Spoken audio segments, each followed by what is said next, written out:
bring about the end of the war. Because if you listen to Zelensky, he will never concede anything. He doesn't regard Vladimir Putin as a legitimate person, even worthy of communicating with. But when you mentioned the government, is not the government of Ukraine really a vassal state of the State Department? I mean, if Joe Biden or Tony Blinken say to Zelensky, "You're gone," isn't he gone? If the United States abandons Zelensky, then Zelensky is finished as the president of Ukraine. How that end game comes about, whether it will be assassination, whether it will be exile, whether it will be a coup, I don't have a crystal ball to point that out. But the moment the United States abandons him, and if NATO abandons him or Europe abandons him, then it's over, because that's the only thing that keeps him in. He is the conduit through which billions of dollars of resources, cash, and material that can be sold on the black market finds its way into Ukraine. Remember, Seymour Hersh wrote a story that is shown to be accurate. William Burns had to fly to Ukraine in the fall, I believe, of 2022, and tell Zelensky, "You're stealing too much." The United States knows he's corrupt, but I think the number that he was skimming off the top was 400 million. And Burns said, "That's just too much. We can't hide that. It becomes too obvious." Ukraine is just one big, giant con game. It's a money laundering machine. And Zelensky is that vehicle through which all this happens. So even though they're losing on the battlefield, Zelensky still enriches a whole bunch of very powerful people, including people in the military. And as long as that money's flowing, those people have a vested interest in keeping Zelensky in place. But eventually, and I think it's going to be sooner rather than later, his number is going to come up. We'll see what happens in July with this peace conference. I think people don't want to get ahead of the game, but when this collapses and the absurdity of Zelensky's position is exposed to the world, he will be told at that point in time that he has no choice but to find a path to peace. And if he can't find a path to peace, then they need to find somebody who can. Here's what he said yesterday to the NATO gathering in Belgium. And it's only a 22-second clip. It's obviously from a longer speech.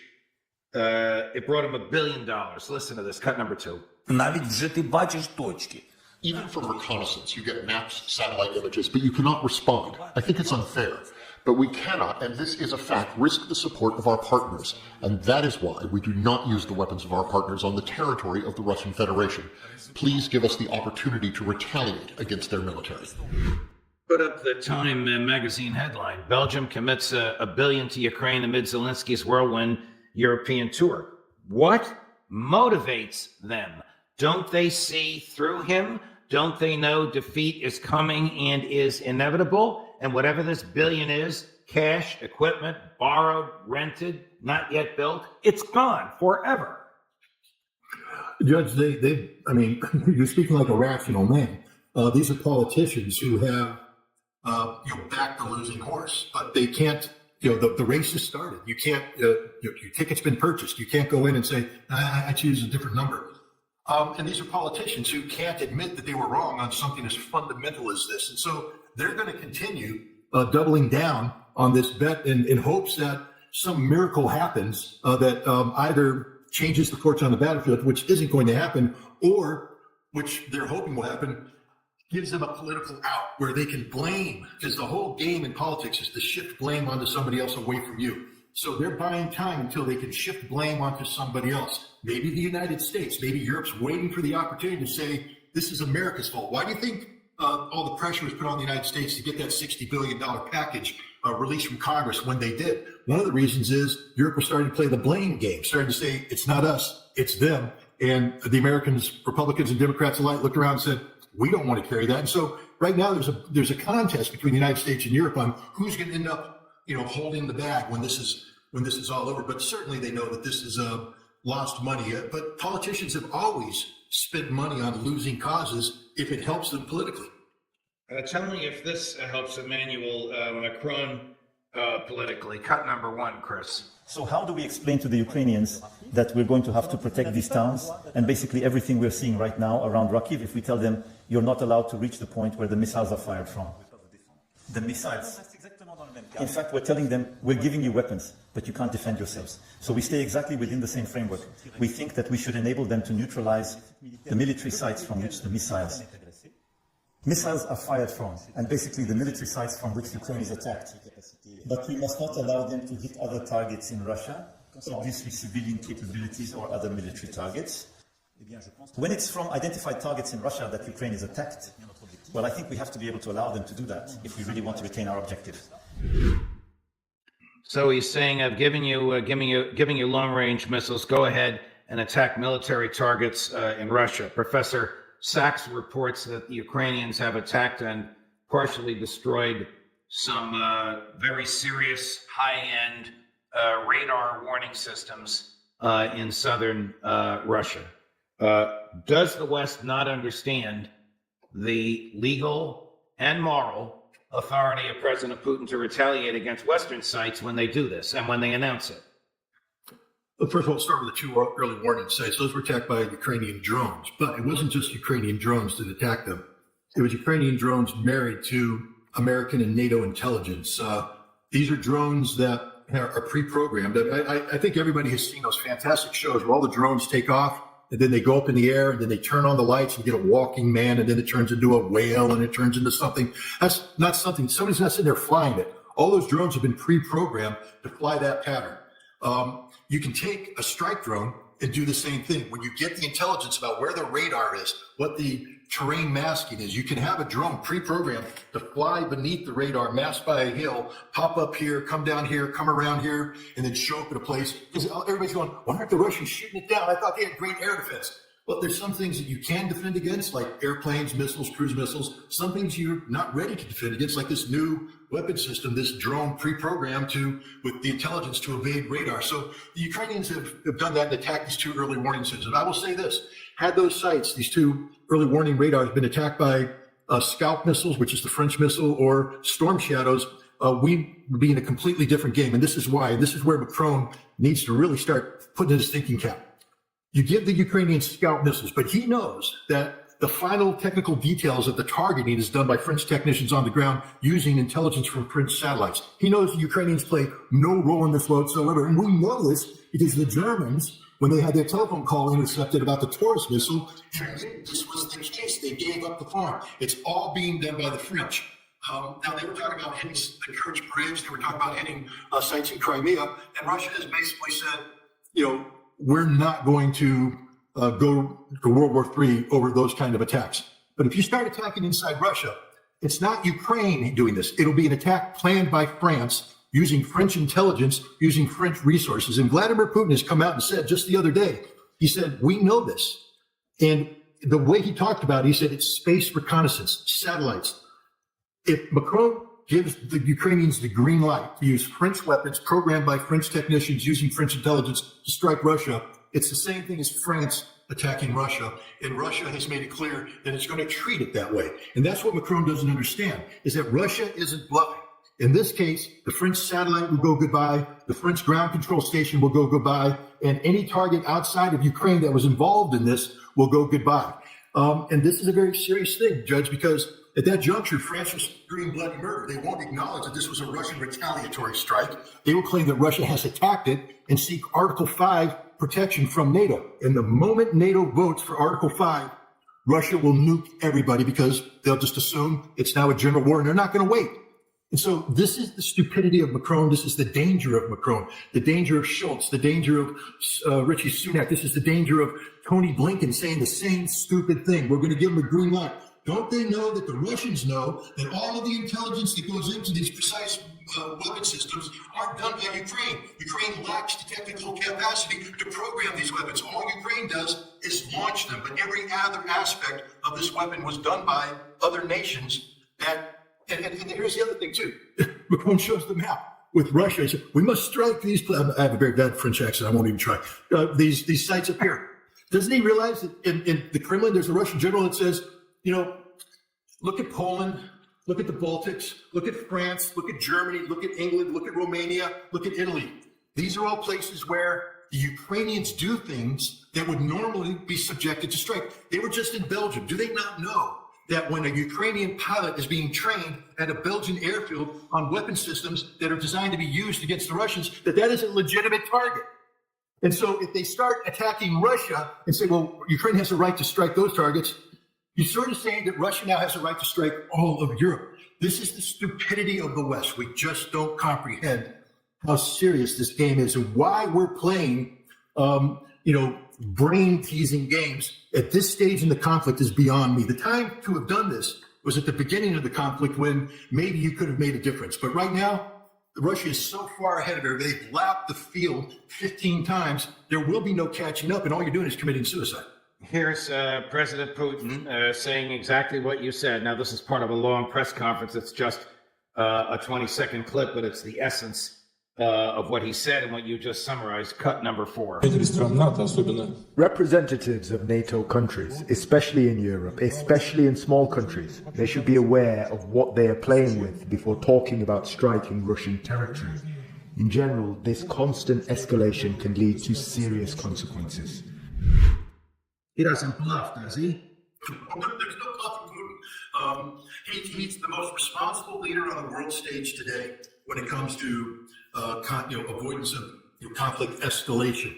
We have crossed so many red lines over the course of the past 2+ years, and Putin has come under a lot of political criticism inside Russia for allowing these red lines to be crossed, but he's kept his eye on the ball. The eye on the ball is, of course, victory in Ukraine. And one way that you deny yourself victory in Ukraine is to expand the conflict so that it's now not just a proxy war with Ukraine, but you are actually fighting NATO. That's what Ukraine wants. That's Ukraine's goal and objective right now, is to get NATO in this conflict. And Vladimir Putin has been masterful in avoiding that. But it's at some point in time, you reach that final line. And the final line is attacking Russia with these Western weapons. And I don't know what you heard, but I heard a guy basically saying, do so at your own risk, that you will pay a price. This is no longer subject of debate. You mentioned earlier that it is well known and understood that the French offensive weaponry in Ukraine is being operated by French soldiers. Is the American offensive weaponry in Ukraine being operated by American soldiers? There are certain aspects of the targeting to receive the intelligence and all that. First of all, we're not going to give the Ukrainians access to the satellite, the encrypted satellite downlink. So as classified information is brought down from overhead onto the ground station, Ukrainians won't have anything to do with that ground station because of the cryptology involved, etc. So there's Americans there. Now they turn this into a targeting package. That targeting package will then go to the Ukrainians in the form of however they input it. It'll be done automatic. But there might be a Ukrainian technician who does that final stage, the hands on the weapons. We might not have Americans there, but we might. Again, I'm not familiar with the classification and the sensitivity of the data from point A to point B on the missile. But I can guarantee you that the vast majority of it, Ukraine will not have a single eye, ear, hand, nothing. They won't know anything about it because it's extraordinarily sensitive information. So we have Americans on the ground doing that, which means that we are picking the targets. It means that we have sat down and said, this is what we want to hit, collect the intelligence, download the intelligence, turn it into a target to get to Ukrainians, and then they push the button. But it's not the Ukrainians attacking, it's the United States attacking. And again, President Putin is fully aware of this. We're going to take a break. When we come back, we'll talk more about Russia's strategic advantage and how the Eastern European countries want to go with a winner. And that's where they're looking toward Russia. But first, this. Earlier today, I spoke with Professor Gilbert Doctorow. He made some rather interesting conclusions with which I expect you'll agree. Here's one of them. Hello, and I would like to take this back to something that's happened. He's made 3 visits abroad since his election or re-election. The first was to Beijing, the second was to Belarus, Minsk, and the third was to Tashkent, which is where he made the press conference that we've just shown. And I'd take it back a couple of weeks to his stay in Beijing. I think that his lengthy and very detailed discussions with Xi gave him additional confidence to proceed with the direct challenge to the United States-led NATO that we heard in his Tashkent meeting. Let's bear in mind that the United States, with Blinken, has made trips through Central Asia in the hopes of dislodging Kazakhstan, dislodging Uzbekistan. These are the largest, most populous and important Central Asian countries from the Russian orbit. The nature of the meeting that Putin had in 3 days, it was a day longer than was planned, in Tashkent, during which a number of very important commercial agreements were signed, including for the building of the first nuclear power station in Central Asia, a small one, but nonetheless, the first. This type of warm greeting, without any side glances to those who are giving the come hither note by Mr. Blinken, tells you that Central Asian countries are behaving as normal countries would. They go with winners, and they have sensed that Russia is the winner in the war with Ukraine and NATO. This is very consistent with what you said at the outset of this interview, Scott, that Putin is the smartest guy of the bunch. Well, he's not just the smartest guy. He leads a very capable nation, a nation that has healed itself for the past 25 years, a nation that has tremendous resources. One only needs to reflect back on a speech made by Margaret Thatcher back in the 1980s about how powerful Russia was. She claimed that, of course, the West wins because of the strength of democracy. But, the point is Russia is largely self-sufficient in its natural resources. It can export tremendous amount of energy resources, a sustainable flow of income. And it has a leadership that has been stable for a quarter of a century, and it's built institutions that are likewise stable and capable. People don't understand Russia, but once you do understand Russia, you are immediately struck by the competency of the people who occupy every position of government. Extraordinarily competent. Good. Next week is the St. Petersburg International Economic Forum. What the participants of this forum are going to see is that Russia is the center of the world during this time. This is the most influential economic forum in the world, more influential than Davos. It will have a more diverse group of people. National leaders from around the world are showing up because they don't just want to hang around winners and be on the winning side. They themselves want to succeed. And St. Petersburg is the stepping stone for an even greater event that's taking place in October, which is the BRICS summit. And you're starting to see, Bahrain, Thailand, Serbia, other nations are starting to gravitate towards there because they realize that the option that they've been given by the collective West, by the United States, it's not a viable option. Russia and China together are a combination that is unbeatable at this point in time. Whose military is more capable? Whose offensive weaponry is more lethal? Russia or the West? I'm defining the West as Western Europe and the U.S. In a conventional ground war, Russia has the West beat hands down. The West does have an extraordinary large arsenal of long-range precision strike cruise missiles and conventional weapons of this nature. So we are capable of doing serious damage to Russia. But understand that the vast majority of this weaponry has its capabilities because of connectivity with overhead. If there's a war between Russia and the United States, Russia has the best anti-satellite capability in the world. It will shut down America's satellites, which means all of the weapon systems that we think are going to work as advertised no longer work as advertised, and we've lost that advantage. The United States and Europe, let's not kid ourselves, they still pack a punch. This is why Russia's being careful. It's not just a nuclear punch, they pack a conventional punch. They have missiles that can strike targets in Russia. Russia doesn't want that war. It doesn't mean Russia's going to lose that war, but no nation invites that kind of death and destruction on a civilian population that it loves. The Russian government loves the Russian people, and they've worked very hard for the last quarter century to turn Russia around to be what it is today, and you're not going to throw that away overnight and create the opportunity for the West to destroy a lot of this infrastructure. So the West does pack a punch, but on the battlefield where the hard fighting is done, Russia dominates, and on the nuclear side, Russia is a dominant power. But you don't want to write off the West completely. This is a warning I give to a lot of people who keep saying, well, America's on the decline. Yes, America is. But, Muhammad Ali was on the decline when he still won world championships. So, we can never forget that the United States, we spend almost $1 trillion a year on defense. A lot of that's wasted, but a lot of it goes to buy very capable weapons that are in the hands of highly trained professional warriors. So, I don't want to be dismissive of NATO and the United States, but right now Russia has the advantage across the board.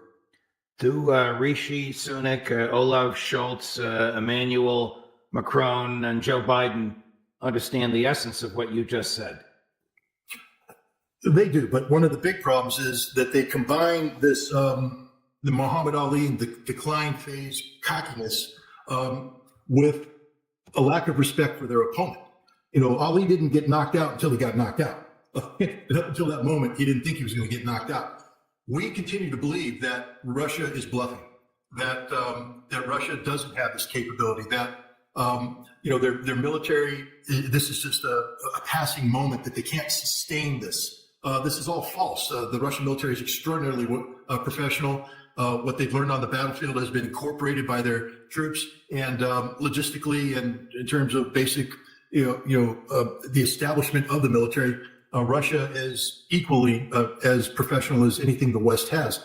But we don't acknowledge it because part of the game, part of the political game, isn't to deal with the reality of Russia, but rather sell the perception of Russia to your respective audiences. And so Biden and the Europeans continue to articulate a picture of Russia that's far from realistic.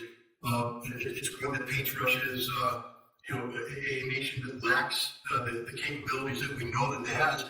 And that's their job, is to create perception amongst an audience for political reasons. Because if you told the American people, told the Europeans the truth about Russia, you'd see attitudes change overnight. Once people realize that they've been lied to, that they've been misled, that there isn't the chance of American victory, they suddenly, I think, change. Because I just interviewed Dennis Kucinich the other day, and he said something interesting. He refused to attack the American people. I mean, she's a politician, smart move on his part. But what he said is that the American people are trusting, and maybe they trust their politicians too much. And that's the problem, is we have people that maybe don't question their leaders as much as they should question. They believe what they're told at face value. And, but the problem with that is the sense of betrayal that accrues once you realize you've been lied to is also real. And there will be a heavy political price to be paid by those who have